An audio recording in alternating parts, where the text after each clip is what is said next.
after a year and a half of living a life as a recluse. Verdict: we, the jury, find George Zimmerman not guilty. George Zimmerman walked out of a Florida courthouse a free man.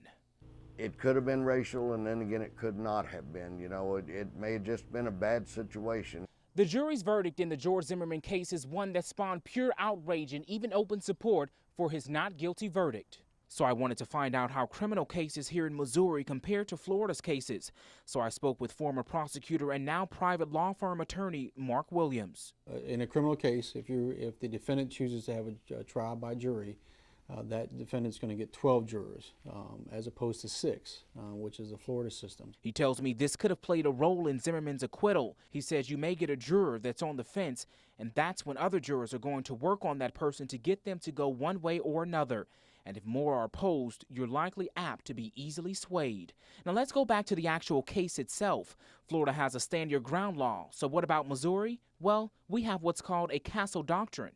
In kind of bare bones, if a felony is going to be committed within your residence, you have the right to use deadly force. So it's kind of shoot first, ask questions later versus ask questions, then shoot. He says that changes the complexity of the situation, like the George Zimmerman case.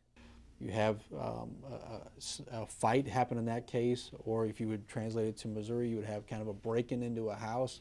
You have a shooting, somebody gets killed, you're going to have one side of the story. And at that point, he says, it's tough for the state. According to attorney Williams, he says Florida didn't have the other version, Trayvon's version, of who threw the first punch or who was yelling in that phone call. This case with Trayvon Martin, he's not there anymore. There was nobody else there to really watch how it started. I don't think they had really definitive, concrete evidence of how things started. You just have George Zimmerman's side of the story.